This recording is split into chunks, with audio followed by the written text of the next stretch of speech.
I have just had what I consider to be not only a fascinating meeting, but an important meeting about the No Child Left Behind Act with leaders of the civil rights movement, educational leaders from around our country, business leaders who are concerned about America's competitiveness.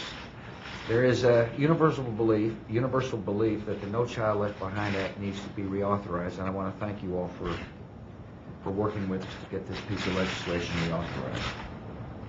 I believe the No Child Left Behind Act needs to be reauthorized because it's working.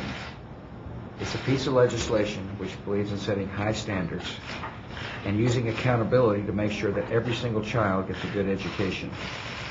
I strongly support the notion that when we find a child falling behind, that there ought to be extra federal help so that child can catch back up early before it's too late.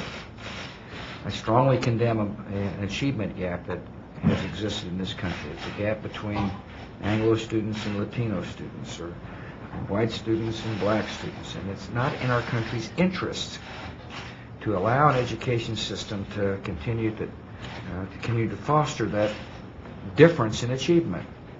The No Child Left Behind Act is beginning to close that gap. It's the impetus necessary to cause the reforms or curriculum changes necessary to make sure every child has a chance of realizing, the great hopes of our country. Reauthorizing No Child Left Behind Act is an important statement, an important move, an important piece of legislation necessary to keep this country not only competitive, but also a country of great hope. And so I want to thank you all for joining us. I also want to comment on today's bombing of the Iraqi parliament. First of all, I strongly condemn the action. It reminds us, though, that there is an enemy willing to bomb innocent people in a symbol of democracy.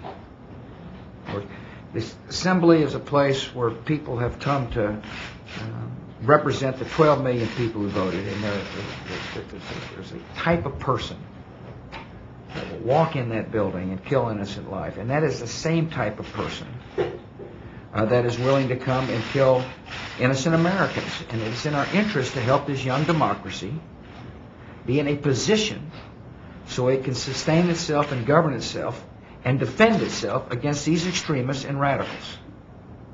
Our hearts go out to those who suffered as a result of this bombing. My message to the Iraqi government is we stand with you as you take the steps necessary to not only reconcile politically, but also put a security force in place that is able to deal with these kind of people.